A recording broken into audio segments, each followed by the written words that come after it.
नमस्कार दोस्तों, आपका स्वागत है आपके अपने चैनल स्टडी वाइन्स ऑफिशियल पर। तो आज की इस वीडियो में हम केंद्र सरकार की प्रमुख योजनाओं के बारे में पढ़ेंगे। बहुत ही इम्पोर्टेंट टॉपिक है। हर एक एग्ज़ाम में केंद्र सरकार की कुछ योजनाएं पूछी जाती हैं। तो चलिए बिना देरी किए हुए वीडियो को शुरू करते हैं। तो चलिए वीडियो की शुरुआत करते हैं और सन 2014 से शुरू करते हैं। तो सबसे इम्पोर्टेंट योजना है 2014 की प्रधानमंत्री जन धन योजना। और एग्ज़ाम में यही पूछा जाता है कि इन योजनाओं की शुरुआत कब हुई थी।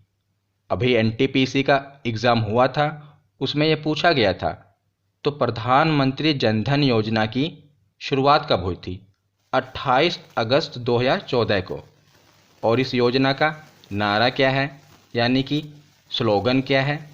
तो मेरा खाता भाग्य विधाता, ये इस योजना का स्लोगन है, याद रखिएगा। और यह विश्व की सबसे बड़ी वित्तीय समावेशन योजना है। एग्ज़ाम में पूछा गया था, याद रखिएगा, यह विश्व की सबसे बड़ी वित्तीय समावेशन योजना है। और इस योजना के उद्घाटन के ही दिन 1.5 करोड़ बैंक खाते खोले गए थे। कितने? 1.5 करोड़ बैंक खाते। ये कुछ एक्स्ट्रा फैक्ट हैं जो आपको याद होने चाहिए। और बात करें तो 23 अगस्त से लेकर 29 अगस्त के बीच जो ये सप्ताह था, इसके बीच सर्वाधिक बैंक खाते खोले गए थे। कितने? 1,80,96,130 बैंक खाते खोले गए थे। और यह अपने आप में Guinness book of world record में यह योजना दर्ज हो गई है, क्योंकि एक हफ्ते में पूरी दुनिया में सबसे ज़्यादा बैंक खाते खोले गए थे। इसीलिए Guinness book of world record में इसे दर्ज किया गया है। तो ये कुछ एक्स्ट्रा फैक्ट हैं जो आपको पता होने चाहिए।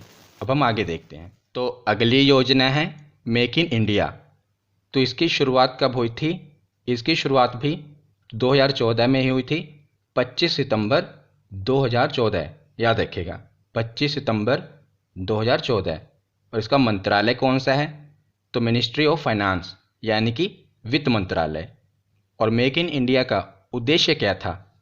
तो देशी और विदेशी कंपनियों द्वारा भारत में ही वस्तुओं के निर्माण पर बल देने के लिए मेक इन इंडिया योजना की शुरुआत की गई थी, ताकि जो देशी और विदेशी कंपनियां थी ये भारत में इन्वेस्टमेंट करें और यहाँ पर ही वस्तुओं का निर्माण करें। तो इसीलिए मेक इन इंडिया योजना की शुरुआत की गई थी। और शुरुआत कब की गई थी? तो 25 सितंबर 2014 को। ये जो ईयर हैं इनको याद कैसे करना है? तो पहले आप वीडियो को एंड तक देख लें। जो मैं आपको बता रहा हूँ इसे ध्यान से सुने, उसके बाद इन्हें नोट डाउन कर लें। तो इसको एक बार रिवीजन कर लेंगे तो आपको रटना नहीं पड़ेगा। अगर आप इसे ईयर वाइज, जैसे मैंने क्रम से लिखा है, आगे वीडियो ख़त्म होने के बाद पूरा इन्हें क्रम वाइज लिख लें। जब इसकी रिवीजन कर लेंगे तो आपको रटना नहीं पड़ेगा। 2-3 बार रिवीजन कर लेना, याद हो जाएंगे। अब हम आगे देखते हैं। तो मेक इन इंडिया के बाद अगली महत्वपूर्ण योजना है स्वच्छ भारत अभियान। और इसे याद रखना तो आसान है, क्योंकि इसकी शुरुआत महात्मा गांधी के जयंती के दिन की गई थी, 2 अक्टूबर को। और की कब गई थी? 2014 को, 2 अक्टूबर 2014। और इसका स्लोगन क्या है, नारा क्या है? तो एक कदम स्वच्छता की ओर, ये स्वच्छ भारत अभियान का स्लोगन है। आपने देखा होगा, नोटों पर भी लिखा होता है। तो एक कदम स्वच्छता की ओर, ये इसका नारा है, याद रखिएगा। और इसका उद्देश्य क्या है? तो फेज़ 1 चरण 1 में इसका ये उद्देश्य रखा गया था कि 2 अक्टूबर 2019 को, जब महात्मा गांधी जी की जयंती के 150 वर्ष हो जाएंगे, तो उसके उपलक्ष्य तक 1.96 लाख करोड़ रुपए में 1.2 करोड़ शौचालयों का निर्माण कर दिया जाएगा। ये फेज़ 1 में इसका लक्ष्य रखा गया था। अब फेज़ 2 में इसकी अवधि को बढ़ाया गया है। तो 2020-21 से लेकर 2024-25 तक इस अभियान को आगे बढ़ाया गया है, याद रखिएगा। तो इसमें याद क्या रखना है आपको, यही इम्पोर्टेंट है कि इसकी शुरुआत कब हुई थी? तो 2 अक्टूबर 2014। और इसका स्लोगन क्या है? एक कदम स्वच्छता की ओर। अब आगे देखते हैं। तो अगली प्रमुख योजना है सांसद आदर्श ग्राम योजना। इस योजना की शुरुआत कब हुई थी? तो जब स्वच्छ भारत अभियान की शुरुआत हुई थी, उसी के 9 दिन बाद 11 अक्टूबर 2014 को सांसद आदर्श ग्राम योजना की शुरुआत हुई थी। और इस योजना की शुरुआत लोकनायक जयप्रकाश नारायण की जयंती के अवसर पर हुई थी। वहाँ पर हमने देखा गांधी जयंती के अवसर पर स्वच्छ भारत अभियान की शुरुआत हुई और यहाँ पर लोकनायक जयप्रकाश नारायण की जयंती पर सांसद आदर्श ग्राम योजना की शुरुआत हुई। और यह योजना संसद के दोनों सदन यानी कि लोकसभा और राज्यसभा के सांसदों को प्रोत्साहित करती है कि वो अपने अपने निर्वाचन क्षेत्र में कम से कम एक गांव की पहचान करें और एक आदर्श गांव के रूप में उसका विकास करें। तो ये योजना थी। और प्रधानमंत्री नरेंद्र मोदी ने सबसे पहले अपने संसदीय क्षेत्र वाराणसी से कौन से गांव का चयन किया था? तो ये अपने आप में इम्पोर्टेंट बन जाता है। तो जयापुर गांव, कौन सा? जयापुर गांव को उन्होंने चुना था सांसद आदर्श ग्राम योजना के तहत इसके विकास के लिए। याद रखिएगा, ये योजना कब शुरू हुई थी? 11 अक्टूबर 2014। किसके उपलक्ष्य पर? लोकनायक जयप्रकाश जयंती के उपलक्ष्य पर। और प्रधानमंत्री ने कौन सा गांव चुना था? वाराणसी का जयापुर गांव। तो 2014 के बाद अब हम आते हैं 2015 में। तो सबसे इम्पोर्टेंट योजना है उजाला योजना। इसकी शुरुआत हुई थी 1 मई 2015 को। याद रखिएगा, 2 योजनाएं हैं, एक है उजाला योजना, एक है प्रधानमंत्री उज्ज्वला योजना। इन दोनों को एक ही साथ याद रखना। पढ़ेंगे अभी हम आगे, पर याद एक ही साथ रखना, क्योंकि उजाला योजना की शुरुआत हुई थी 1 मई 2015 को और ठीक इसी के एक साल बाद 1 मई 2016 को प्रधानमंत्री उज्ज्वला योजना की शुरुआत हुई थी। 1 मई 2015 को उजाला और 1 मई 2016 को उज्ज्वला। तो पहले हम उजाला के बारे में पढ़ लेते हैं। तो मैंने इसलिए बता दिया ताकि आप इन्हें रिलेट करके पढ़ लेना। तो उजाला योजना की शुरुआत 1 मई 2015 को हुई थी। उजाला की फुल फॉर्म क्या होती है? Unnat Jyoti by affordable LEDs for all. ये इसकी फुल फॉर्म होती है, एग्जाम में पूछी गई है, याद रखना। और भारत सरकार की एक योजना है जिसके अंतर्गत कम मूल्य पर एलईडी बल्ब दिए जाते हैं ताकि बिजली की बचत की जा सके। इसी को उजाला योजना कहा जाता है और इसी योजना को अब आगे बढ़ाया गया है और मार्च 2021 से प्रधानमंत्री ग्रामीण योजना को फिर से आगे बढ़ाया गया है। और इसी योजना के तहत ग्रामीण इलाकों में परिवार को 10 रुपये में एलईडी बल्ब दिए जाएंगे। तो प्रधानमंत्री ग्रामीण उजाला योजना के तहत ही ग्रामीण इलाकों में 10 रुपये में एलईडी बल्ब दिए जाएंगे, याद रखिएगा। तो अगली योजना है सुकन्या समृद्धि योजना और इसी के साथ याद रखना बेटी बचाओ बेटी पढ़ाओ। क्यों? क्योंकि ये दोनों ही योजनाएं एक ही दिन शुरू हुई थी और एक ही जगह से। तो 22 जनवरी 2015 को ये योजनाएं शुरू हुई थी और कहाँ से? तो पानीपत हरियाणा से। तो इन्हें एक ही साथ याद रखना, सुकन्या समृद्धि योजना, बेटी बचाओ बेटी पढ़ाओ। तो सुकन्या समृद्धि योजना की शुरुआत हुई थी 22 जनवरी 2015 को और प्रधानमंत्री नरेंद्र मोदी ने इस योजना की शुरुआत हरियाणा के पानीपत से की थी। ये एग्ज़ाम में बहुत बार पूछा गया है कि सुकन्या समृद्धि योजना की शुरुआत कहाँ से की गई थी? तो हरियाणा के पानीपत से की गई थी। और सुकन्या समृद्धि योजना के तहत खाता किसी गर्ल चाइल्ड के जन्म लेने के 10 साल पहले तक, यानी कि जन्म लेने के तुरंत बाद या 10 साल पहले की उम्र तक कम से कम 250 रुपये के जमा के साथ खोला जाता है। तो ये मैं आपको कुछ एक्स्ट्रा फैक्ट बता रहा हूँ, ये भी साथ साथ सुनते चलिए। तो 10 साल की उम्र तक कम से कम 250 रुपये के साथ खोला जा सकता है। और सुकन्या समृद्धि योजना खाते से 18 साल की उम्र के बाद बच्चे की उच्च शिक्षा के लिए 50% रकम निकाली जा सकती है। तो याद रखिएगा, जो बच्ची का खाता है उसके खाते से जब वो 18 साल की हो जाएगी तब उसके खाते से 50% रकम निकाली जा सकती है उसकी उच्च शिक्षा के लिए। तो ऐसे इसमें कुछ प्रावधान हैं। तो याद आपको क्या रखना है कि इसकी शुरुआत हरियाणा के पानीपत से हुई और यह योजना शुरू कब हुई? 22 जनवरी 2015 को। तो अगली योजना है बेटी बचाओ बेटी पढ़ाओ। तो इसकी शुरुआत कब की गई थी?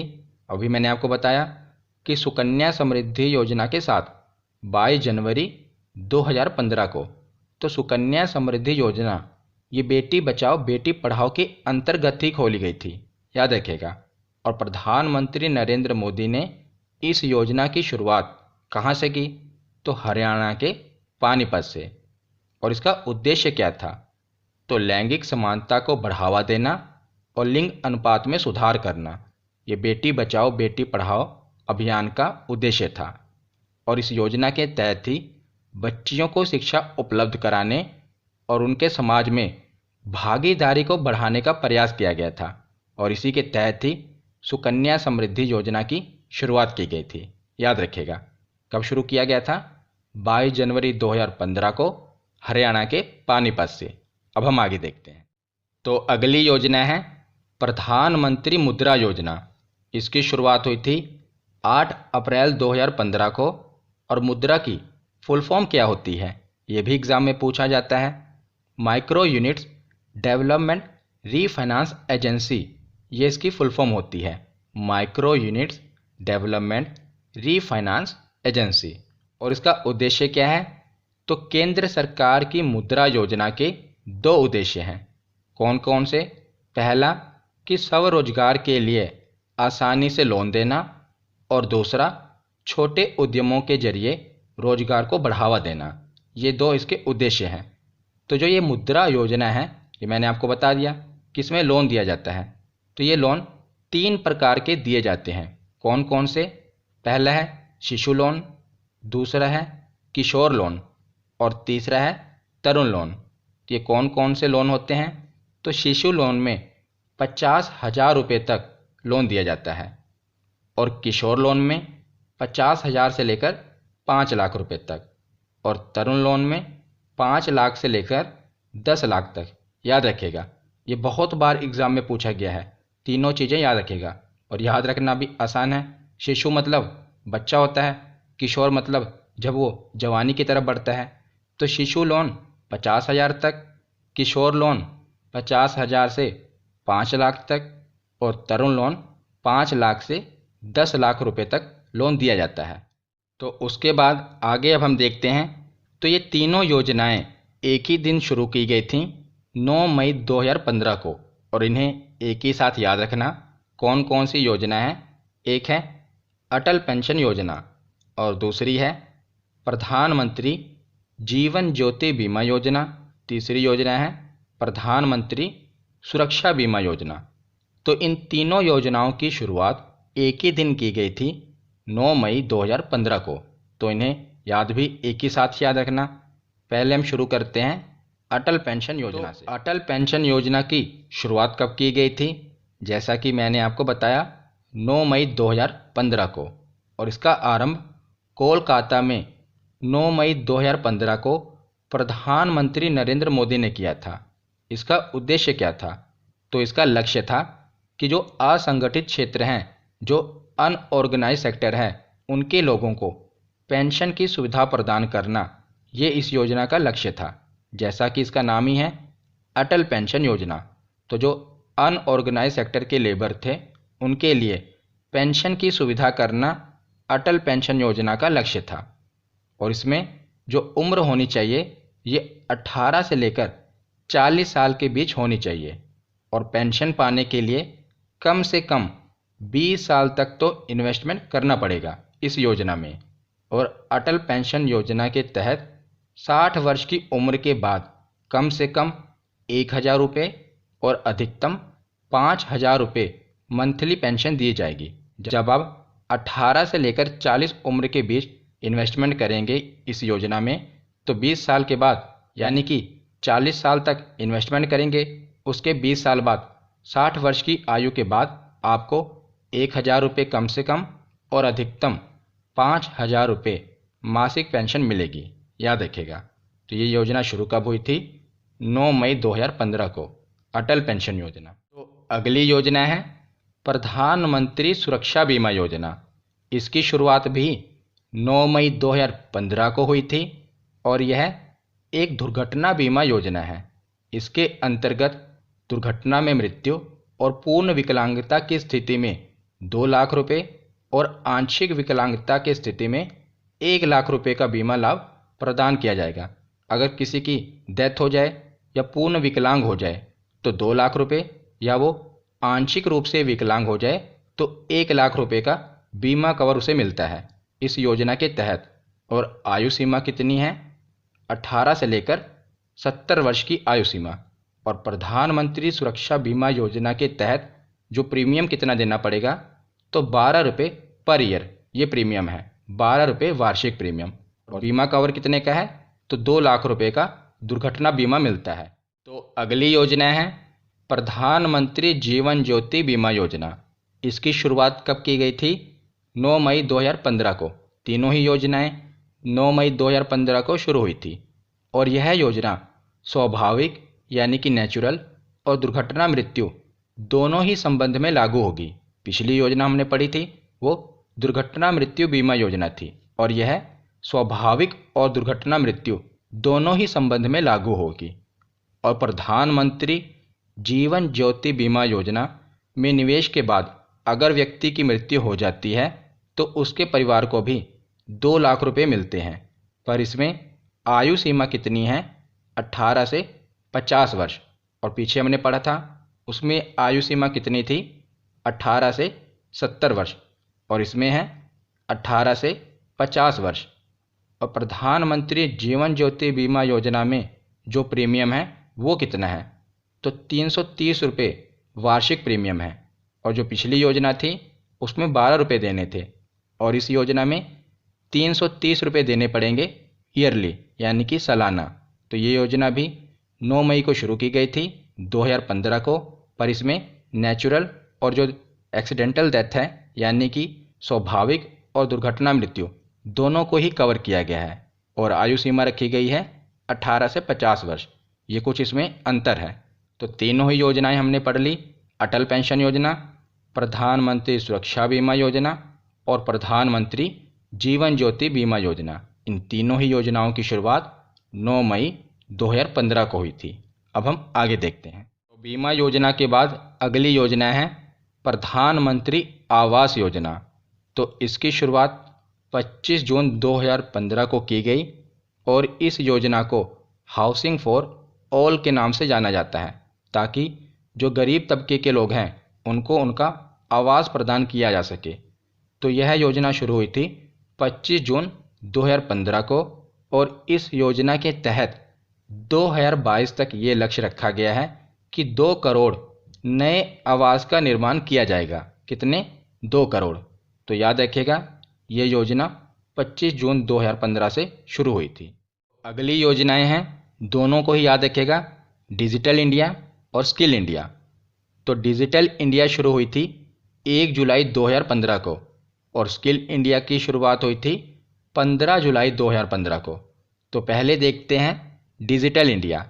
तो इसकी शुरुआत हुई थी 1 जुलाई 2015 को और इसका मोटो क्या है ये एग्ज़ाम में पूछा गया है। तो डिजिटल इंडिया का मोटो है पावर टू एम्पावर। क्या है? Power to empower. और इसका उद्देश्य क्या है? तो डिजिटल इंडिया का उद्देश्य है भारत को तकनीकी रूप से सशक्त बनाना। जैसा कि इसके नाम से ही क्लियर है, डिजिटल इंडिया। तो भारत को टेक्नोलॉजी में डिजिटली तकनीकी रूप से सशक्त बनाना, यही इसका उद्देश्य है। और आगे है स्किल इंडिया। तो इसकी शुरुआत हुई थी 15 जुलाई 2015 को और इसकी टैगलाइन क्या है? कौशल भारत कुशल भारत। क्या है? कौशल भारत कुशल भारत। और स्किल इंडिया मिशन के तहत युवाओं को उद्योग से संबंधित कौशल प्रशिक्षण दिया जाएगा, ट्रेनिंग दी जाएगी। उसके बाद उन्हें सर्टिफिकेट दिया जाएगा ताकि वह खुद का रोजगार शुरू कर सकें। तो स्किल इंडिया के तहत जो युवा हैं उनको ट्रेनिंग दी जाएगी, उन्हें स्किल प्रदान की जाएगी, सर्टिफिकेट दिए जाएंगे ताकि वो अपना रोजगार शुरू कर सकें। तो डिजिटल इंडिया की शुरुआत हुई थी 1 जुलाई 2015 और स्किल इंडिया की शुरुआत हुई 15 जुलाई 2015। अब हम आगे देखते हैं। वर्ष 2015 के बाद आगे हम आते हैं वर्ष 2016 में। तो स्टार्ट करते हैं स्टार्टअप इंडिया से। इसकी शुरुआत कब हुई थी? 16 जनवरी 2016 को। और इसका उद्देश्य क्या था? इस योजना का मुख्य उद्देश्य स्टार्टअप को बढ़ावा देना था और रोजगार और धन सृजन करना था। तो स्टार्टअप कारोबारियों द्वारा जो कमाया जाने वाला मुनाफा था, मतलब कि जिसने इस योजना के तहत स्टार्टअप किया था, उनके व्यवसाय को शुरू में पहले 3 साल के लिए इनकम टैक्स से छूट मिलेगी। इस योजना में यह प्रावधान था। तो इसकी शुरुआत कब की गई थी? 16 जनवरी 2016 को। तो पहले हुआ स्टार्टअप इंडिया, उसके बाद है स्टैंड अप इंडिया। तो अब हम देखते हैं स्टैंड अप इंडिया। तो स्टार्टअप इंडिया के बाद है स्टैंड अप इंडिया। इसकी शुरुआत हुई 5 अप्रैल 2016 को। याद रखिएगा, पहले स्टार्टअप आया फिर स्टैंड अप। और इसका उद्देश्य क्या था? देश में कारोबार को बढ़ावा देना। इस योजना के तहत पहले तो हमने ये देख लिया कि स्टार्टअप इंडिया है, लोगों को ये कहा गया कि आप व्यवसाय को स्टार्ट कीजिए, पर उन्हें पैसा चाहिए। तो स्टैंड अप इंडिया के तहत उन्हें लोन दिया गया। इस योजना के तहत 10 लाख रुपए से लेकर 1 करोड़ रुपए तक का लोन दिया गया। और यह लोन अनुसूचित जाति, अनुसूचित जनजाति, पिछड़ा वर्ग और महिला वर्ग को मिलता है। ये याद रखिएगा, ये इसमें प्रावधान है। तो स्टैंड अप इंडिया में कितना लोन मिलता है? 10 लाख रुपए से लेकर 1 करोड़ रुपए तक का लोन। अब हम आगे देखते हैं। तो आगे है प्रधानमंत्री उज्ज्वला योजना। इम्पोर्टेंट है, मैंने आपको उजाला योजना पढ़ाया था। तो उजाला योजना के 1 साल बाद मैंने वहाँ आपको बताया था प्रधानमंत्री उज्ज्वला योजना की शुरुआत हुई थी 1 मई 2016 को। तो इसकी शुरुआत प्रधानमंत्री मोदी जी ने उत्तर प्रदेश के बलिया से की थी। ये इम्पोर्टेंट है, कहाँ से की थी? उत्तर प्रदेश के बलिया से। और इसका नारा क्या है? स्वच्छ ईंधन बेहतर जीवन। ये प्रधानमंत्री उज्ज्वला योजना का नारा है, स्वच्छ ईंधन बेहतर जीवन। और इसका उद्देश्य क्या था? तो यह योजना एक धुआं रहित ग्रामीण भारत की परिकल्पना करती है। और इसका लक्ष्य गरीबी रेखा से नीचे जो महिलाएं हैं उनको रियायती दरों पर एलपीजी कनेक्शन उपलब्ध कराना, ये इस योजना का लक्ष्य था, उद्देश्य था। तो इसमें आपको पता है एलपीजी सिलेंडर के कनेक्शन दिए गए थे प्रधानमंत्री उज्ज्वला योजना में। और इसकी शुरुआत कहाँ हुई थी? ये एनटीपीसी में पूछा गया था। तो इसकी शुरुआत प्रधानमंत्री ने उत्तर प्रदेश के बलिया से की थी। और नारा क्या है? स्वच्छ ईंधन बेहतर जीवन। तो अगली योजना है उड़ान योजना। इसकी शुरुआत हुई 27 अप्रैल 2017 को। ये 2016 में ही लॉन्च हो गई थी, पर ऑफिशियली ये स्टार्ट कब हुई थी? 27 अप्रैल 2017 को। और उड़ान की फुल फॉर्म क्या है? तो उड़ान की फुल फॉर्म है उड़े देश का आम नागरिक। ये इसकी फुल फॉर्म है, याद रखिएगा, पूछा जा सकता है। और उड़ान योजना में क्या लक्ष्य रखा गया था? क्या इसका उद्देश्य था? तो उड़ान योजना का उद्देश्य था कि इसके तहत जो आम लोग हैं उन्हें भी हवाई यात्रा की सुविधा कम पैसे में मुहैया कराई जाए, ताकि वो भी हवाई यात्रा का लाभ उठा सकें, आम नागरिक। इसीलिए उड़ान योजना शुरू की गई थी। ये शुरू कब की गई थी? 27 अप्रैल 2017 को। और इसकी फुल फॉर्म है उड़े देश का आम नागरिक। तो अगली सबसे महत्वपूर्ण योजना है आयुष्मान भारत योजना। बहुत ही इम्पोर्टेंट है। इसकी शुरुआत कब हुई थी? 23 सितंबर 2018 को। और यह विश्व की सबसे बड़ी स्वास्थ्य बीमा योजना है, याद रखिएगा। और इस योजना का आरंभ झारखंड के रांची जिले से किया गया था। कहाँ से? झारखंड के रांची जिले से। और इस योजना का उद्देश्य क्या था? तो इस योजना का उद्देश्य था जो आर्थिक रूप से कमज़ोर लोग हैं उन्हें स्वास्थ्य बीमा प्रदान करना। ये इस योजना का लक्ष्य था, उद्देश्य था। और इसमें प्रत्येक परिवार को प्रत्येक वर्ष 5 लाख रुपए का बीमा प्रदान किया जाता है। और यह अपने आप में विश्व की सबसे बड़ी स्वास्थ्य बीमा योजना है, इसीलिए इम्पोर्टेंट है। शुरुआत कब हुई थी? 23 सितंबर 2018 को झारखंड के रांची जिले से। तो अगली योजना है प्रधानमंत्री किसान सम्मान निधि योजना बहुत ही इम्पोर्टेंट है, आपने सुना भी होगा इसके बारे में। इसकी शुरुआत हुई थी 1 फरवरी 2019 को। और इसका उद्देश्य क्या था? तो इस योजना का उद्देश्य था जो देश के छोटे और मंझोले किसान हैं इनको आर्थिक रूप से सहायता देना। और इस योजना के तहत छोटे तथा सीमांत किसानों को केंद्र सरकार द्वारा वार्षिक 6,000 रुपये दिए जाते हैं। और यह 6,000 रुपये 3 बराबर किस्तों में 2-2 हज़ार करके दिए जाते हैं। यह आर्थिक सहायता प्रदान की जाती है केंद्र सरकार द्वारा किसानों को। और पहले पीएम किसान सम्मान निधि योजना में ये प्रावधान रखा गया था कि जिन किसानों के पास 2 हेक्टेयर तक ज़मीन है उन्हीं को इस योजना का फ़ायदा मिलेगा। पर अब यह प्रावधान हटा दिया गया है। याद रखेगा, अब किसान सम्मान निधि योजना में सभी किसानों को शामिल कर लिया गया है। पहले सिर्फ 2 हेक्टेयर या उसे कम भूमि वाले ही किसानों को शामिल किया गया था, पर अब सभी किसानों को शामिल कर लिया गया है। और सभी को जो इसमें रजिस्ट्रेशन कराएंगे उन्हें वार्षिक 6,000 रुपये दिए जाएंगे, 2-2 हज़ार करके। तो अगली योजना है प्रधानमंत्री श्रम योगी मानधन योजना। अभी हमने पीछे पढ़ा प्रधानमंत्री सम्मान निधि योजना। उसकी शुरुआत 1 फरवरी 2019 को की गई थी। और इस योजना की घोषणा भी 1 फरवरी 2019 को केंद्रीय मंत्री पीयूष गोयल के द्वारा अंतरिम बजट 2019 के दौरान की गई। और इस योजना की शुरुआत ऑफिशियली कब हुई?